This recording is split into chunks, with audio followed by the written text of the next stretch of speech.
Bonjour, dans Matthieu chapitre 17, un homme vient vers Jésus pour qu'il puisse libérer et guérir son fils qui est lunatique et qui souffre cruellement. Il tombe souvent dans le feu et dans l'eau et il dit avoir amené son enfant aux disciples et que les disciples n'ont rien pu faire pour lui. Jésus dit « Génération incrédule et perverse, jusqu'à quand serai-je avec vous? Jusqu'à quand vous supporterai-je? Amenez-le-moi ici. » Et là il est écrit « Jésus menaça le démon qui sortit du garçon, et celui-ci fut guéri à l'heure même. » Alors les disciples donc vont lui demander pourquoi ils n'ont pas pu chasser ce démon. Pourquoi n'avons-nous pas pu chasser ce démon? Aujourd'hui, nous voulons parler ensemble du pouvoir de vos paroles et de votre autorité.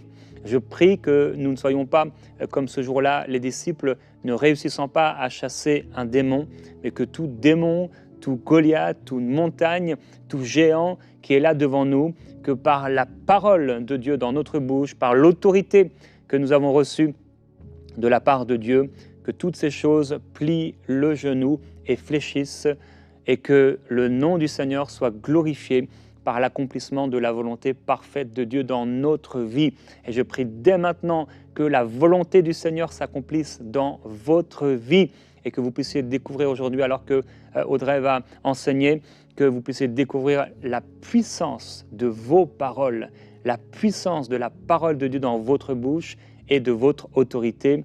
Audrey, je te laisse la parole.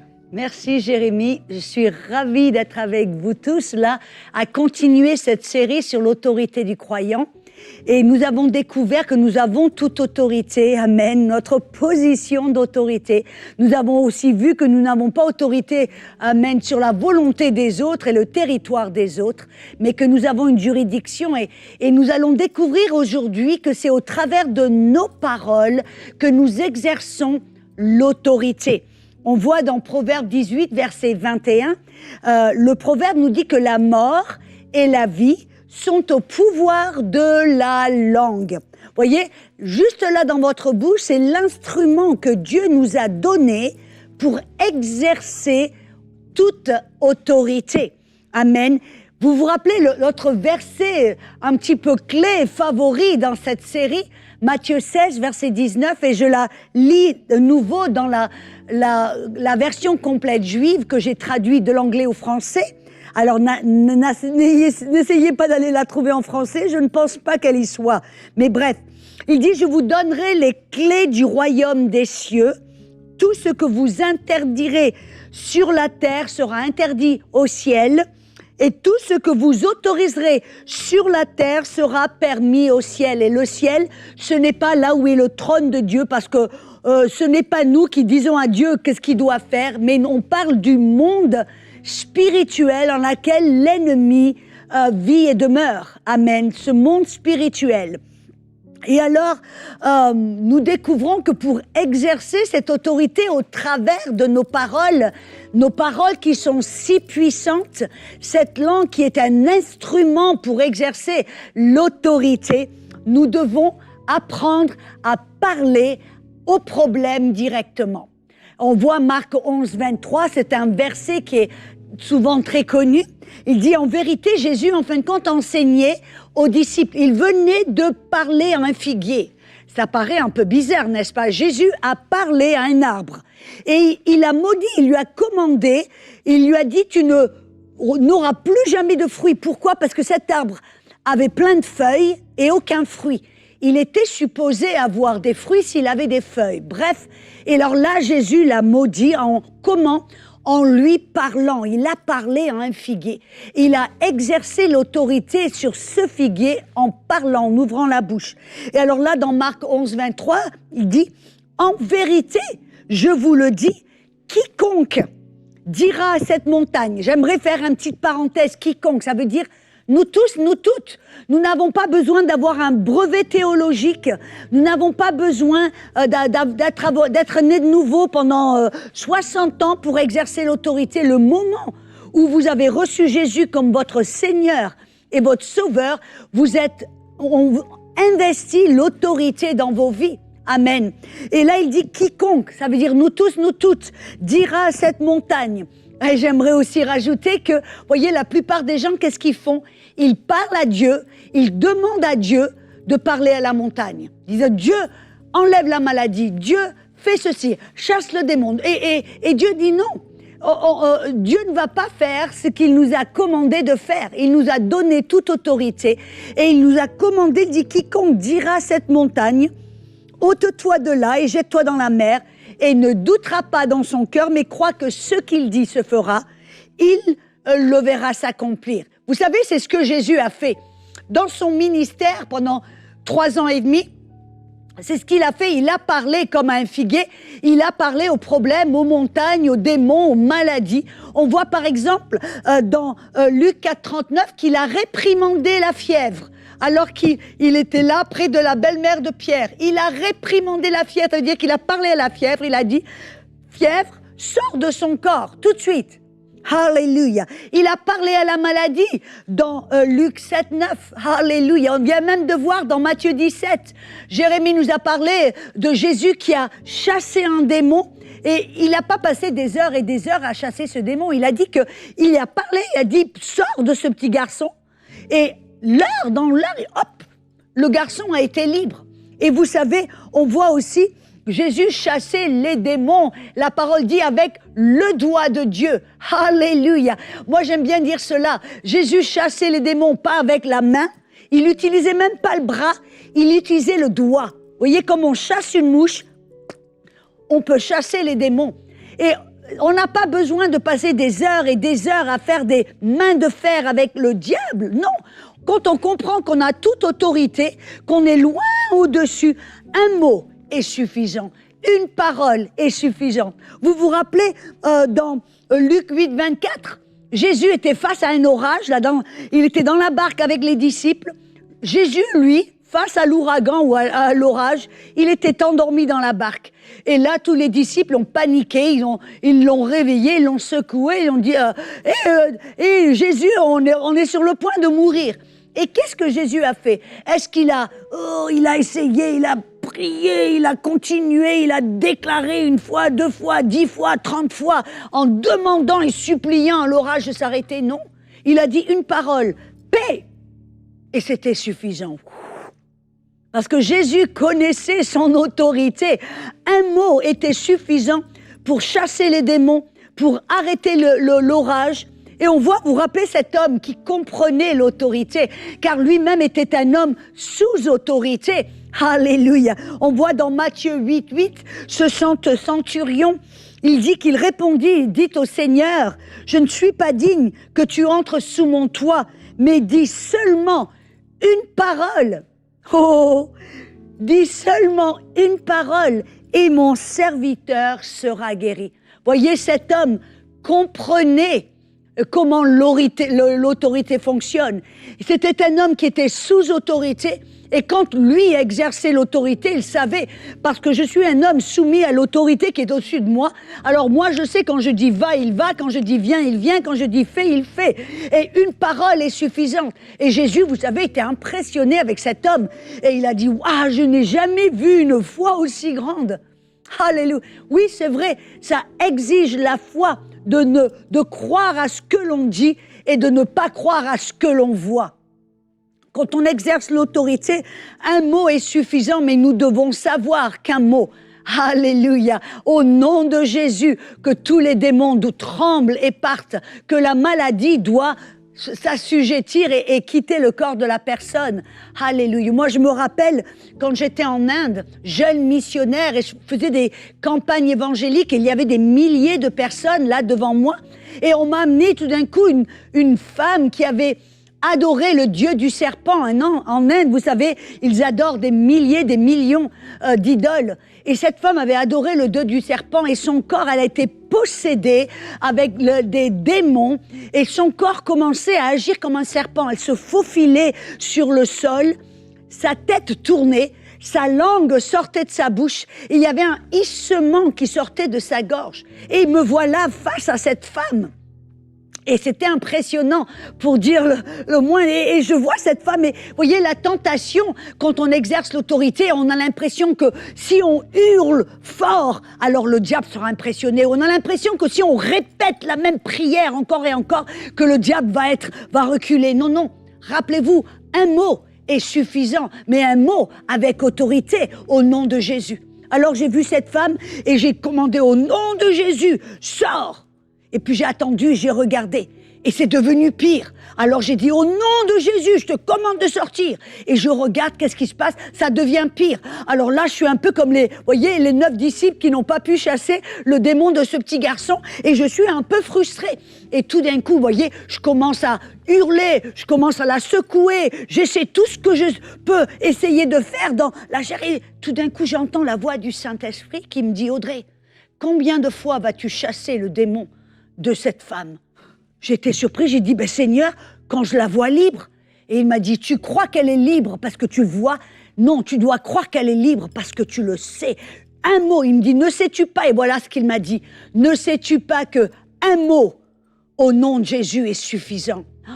Oh là là, et alors là, tout d'un coup, j'ai compris, j'ai pris cette femme par les épaules, je lui ai dit, regarde-moi, j'ai dit, je vais te le dire une fois de plus, au nom de Jésus. Vous voyez, ma voix était calme, je ne hurlais pas, je n'étais pas agitée ou dans la réaction et dans la... Non, ma voix était calme. J'ai dit, au nom de Jésus, je te commande de sortir.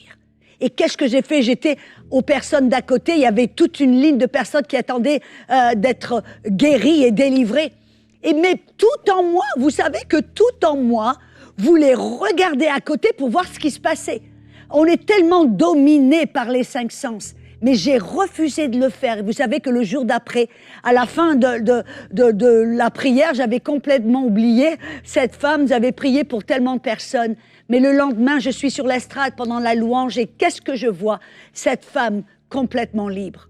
Alléluia. Et j'ai appris que c'est quand on comprend notre autorité, un mot dans la paix, dans la foi est suffisant. Et vous savez, un mot est suffisant. Mais on exerce l'autorité, non seulement quand on commande et on parle à la montagne, mais on exerce l'autorité tout au cours de la journée, sans même s'en apercevoir.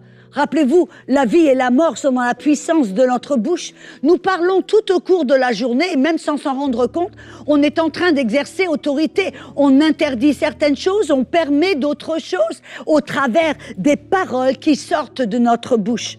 Vous savez, vous vous rappelez ce que Marc 11, 23, on vient de le voir, le passage où Jésus nous dit de parler à la montagne, d'exercer l'autorité en parlant directement au problème. Mais la deuxième partie du verset, c'est là où très souvent les chrétiens ne voient pas et ne soupçonnent pas le danger de nos paroles, les paroles qui sortent de nos bouches.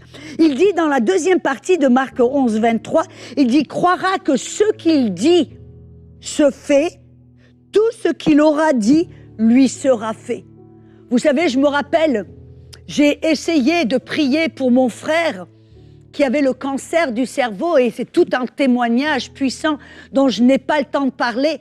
Mais j'avais commencé à vouloir, j'ai été le voir et commander au cancer de quitter son corps. Et mon frère n'était pas trop intéressé, il dit non, tout va bien. Mais vous savez ce que j'ai appris plus tard? Que pendant des années, mon frère, sans même soupçonner le danger, il disait toujours, moi je sais, je vais pas dépasser la soixantaine.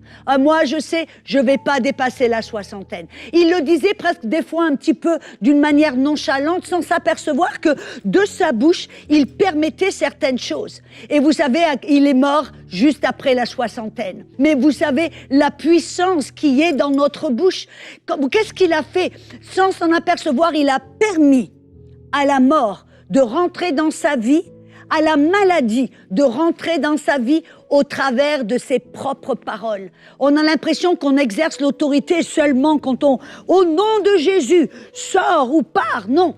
Mais voyez, quand vous dites pendant la journée, vous dites, moi je sais, si je suis quelque part et qu'il y a un virus qui traîne, moi je sais, je vais me l'attraper. Ha ha ha ha ha.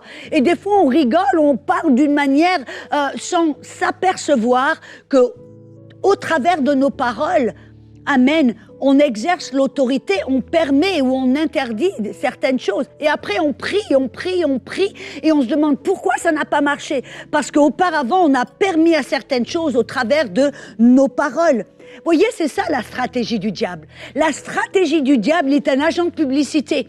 Qu'est-ce qu'il va faire? Il va continuellement bombarder vos yeux, vos oreilles avec de l'incrédulité, des paroles négatives, la mort, la maladie, la pauvreté. Vous voyez, vous ne pouvez pas regarder une émission télé en regardant, moi j'aime bien la cuisine, j'aime bien regarder des émissions de rénovation, mais vous savez qu'entre deux pop-up, ils vous mettent des spots publicitaires pour essayer de vous vendre toutes sortes de médicaments, pour vous convaincre que vous allez être malade à l'âge de 40 ans, que vous allez avoir ceci et cela.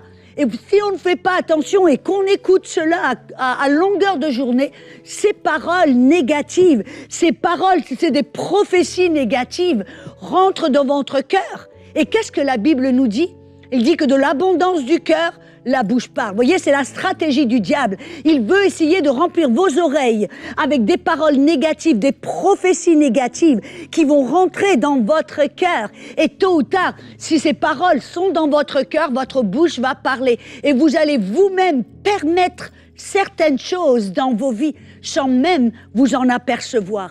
C'est tellement puissant. Le diable sait que la vie et la mort sont dans la puissance de la bouche. Alléluia. Mais la plupart des chrétiens ne le savent pas. Ils disent des choses tout au cours de la journée. Et qu'est-ce qu'ils viennent d'appliquer? Matthieu 16, 19. Ils permettent, ils interdisent. Mais vous savez aussi, il se passe certaines choses. Cette autorité est tellement puissante. On a aussi autorité si quelqu'un va vous dire des paroles qui vont être des paroles comme des mauvaises prophéties. Vous voyez, des fois, sans faire attention, je peux la regarder une émission de cuisine ou de rénovation et ils vont dire quelque chose de très négatif. Vous savez, à l'âge de 45 ans ou 50 ans ou 60 ans, vous allez avoir l'ostéoporose, vous allez avoir ceci, vous allez avoir cela. Et j'entends ces paroles qui viennent et qu'est-ce que je fais? Je dis non. Au nom de Jésus, ça ne vient pas dans mon corps. Je lui parle à la télé, parce que la télé est en train de me prophétiser quelque chose. Et je dis non. Et vous dites, Audrey, mais t'es bizarre un peu, qu'est-ce que c'est que tu nous racontes? Et ouais, c'est ce que la Bible nous dit dans Ésaïe 54, verset 17. Il dit, toute arme forgée contre toi sera sans effet. Et je la lis dans la Darby. Et toute langue qui s'élèvera en jugement contre toi, tu la condamneras. Voyez, quand quelqu'un, ou peut-être vous allez chez le docteur et le docteur vous fait des tests et il commence à... Bon, bien sûr, c'est son boulot, mais qu'est-ce qu'il va faire? Il va vous dire, oh, vous n'avez pas longtemps à vivre, oh, vous avez ceci, ou vous avez cela. À ce moment-là, il y a des paroles qui sont prononcées contre vous en jugement. C'est de la prophétie qui est là, en train d'être déclarée à votre sujet. Voyez, rappelez-vous, vous avez autorité. Vous êtes celui qui est supposé garder, protéger votre jardin, votre corps, votre vie, votre famille, c'est votre jardin. Et vous avez la responsabilité, à ce moment-là, de condamner cette parole. Bien sûr, vous ne le faites pas d'une manière méchante, d'une manière agressive, mais vous pouvez regarder avec un grand sourire en disant « Docteur, merci ». Je sais que vous faites votre boulot, mais non, merci. Dieu, Jésus est mon Dieu, et ce corps est le temple du Saint-Esprit. Alors, non, je ne vais pas être ceci, je ne vais pas être cela. Voyez, le problème, la plupart des gens ont tellement peur d'offenser quiconque qu'ils permettent à quiconque de prononcer des paroles négatives à leur sujet et ils écoutent et ils acceptent et sans s'en rendre compte, ils ont exercé l'autorité en permettant ces paroles de rentrer dans leur cœur et dans leur vie et de permettre certaines choses dans le monde spirituel. Alors soyons vigilants. Levons-nous dans notre autorité. Soyons sages avec cette autorité qui nous a confiée. Et nous devons permettre et interdire, car vous pouvez le faire au nom de Jésus. Amen. Ça me fait penser, il y a quelques années, Audrey, on était avec Michael, on allait en Côte d'Ivoire. Et donc, on a dû faire un vaccin obligatoire à la fièvre jaune, je crois que c'était. Et arrivé devant l'infirmière, c'était un bureau, il y avait tout un tas d'affiches sur des maladies, etc. Vraiment, ça pouvait faire peur à beaucoup de personnes. Et donc la personne voulait nous vendre des vaccins en plus, voilà, des trucs pas obligatoires. Et nous on disait non à tout, non, on veut juste le minimum. Oui, oui. Et là elle dit mais vous êtes prêt à mourir là-bas, vous savez vous allez mourir. Elle était vraiment en train de prophétiser qu'on allait mourir. Et j'ai dit non madame, j'ai dit on n'est pas dans le même royaume, vous êtes dans une sphère de maladie, mais nous pas du tout, on est dans une sphère de santé divine. Et c'est important comme tu le disais, pas avoir peur, on ne veut pas offenser les gens, mais en même temps, s'ils disent n'importe quoi, entre guillemets, s'ils prophétisent une malédiction, on ne peut pas juste fermer, juste fermer notre bouche. Parfois, il faut pouvoir parler et déclarer le contraire. Plusieurs personnes rient avec ce genre de choses, ce que tu peux faire devant la télé, par exemple. Mais on peut pas rire avec ça. Et si vous voulez vivre longtemps et en bonne santé, il est important d'utiliser votre autorité et de proclamer votre autorité. Alors, on veut dire ensemble que nous allons vivre longtemps et en bonne santé, dans la paix du Seigneur, que nos enfants serviront le Seigneur. C'est tellement important de faire attention à ce qui sort de notre bouche. Merci Audrey de ce rappel. Et Père, on veut te remercier, te glorifier pour ta parole.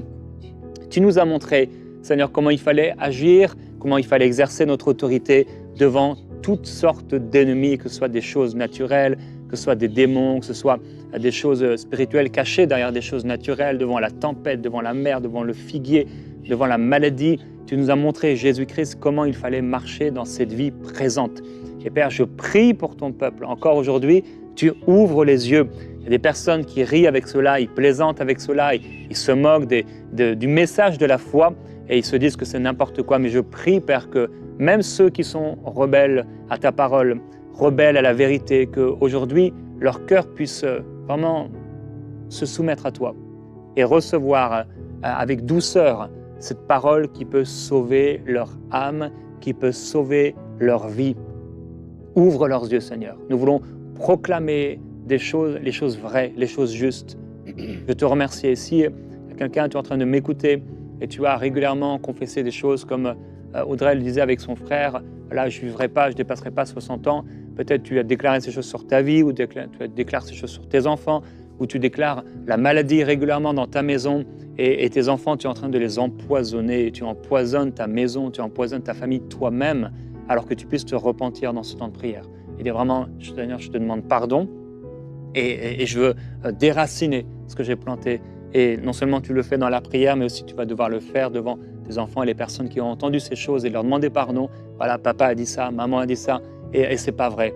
Et voilà ce que dit la parole de Dieu. Alors, Seigneur, je te remercie pour ces personnes qui font preuve de repentance.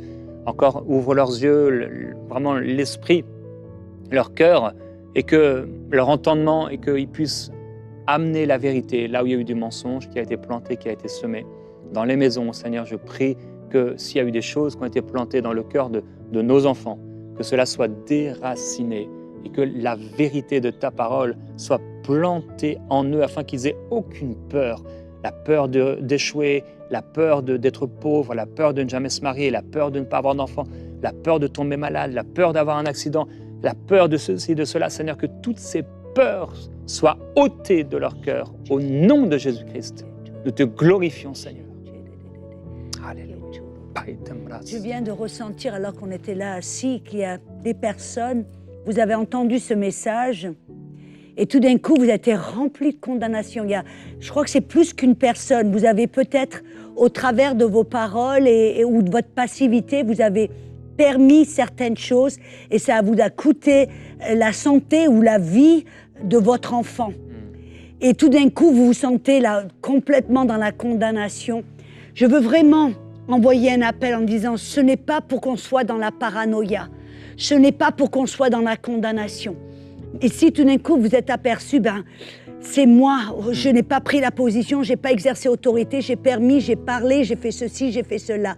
Simplement dites, Seigneur, je pardonne-moi, mais ne prenez pas le joug de la condamnation.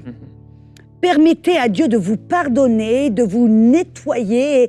Relevez-vous. Si une personne tombe 7 fois elle se relève. Relevez-vous et dites, ok, maintenant je vois, je comprends.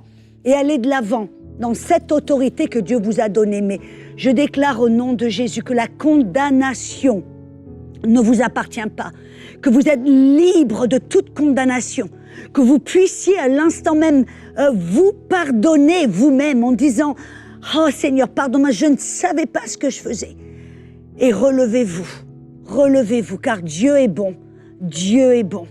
Alléluia. Je crois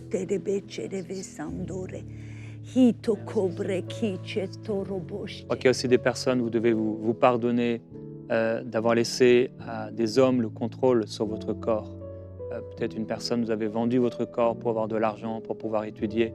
Et là aussi, le Seigneur est juste et il est plein d'amour pour vous pardonner. Vous devez vous aussi vous pardonner d'avoir laissé des hommes prendre le contrôle et l'autorité sur votre corps. Et je veux déclarer que vous avez autorité sur votre corps dans le Seigneur et que votre corps est le temple du Saint-Esprit.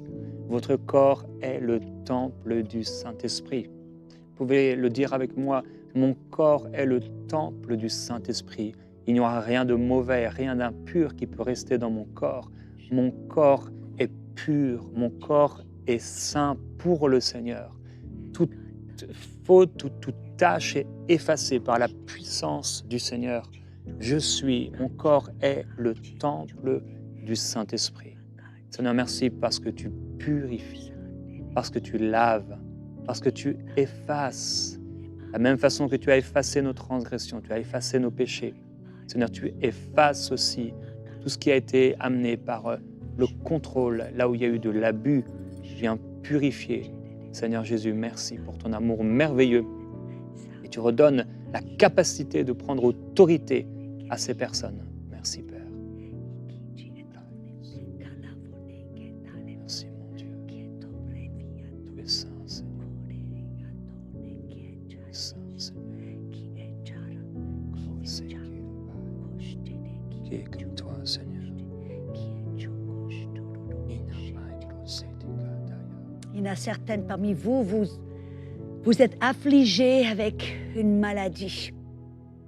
Vous avez des symptômes qui hurlent dans votre corps. Et vous avez mal. Et vous êtes toujours dans l'attente que quelqu'un exerce leur autorité pour vous et par la maladie dans votre corps.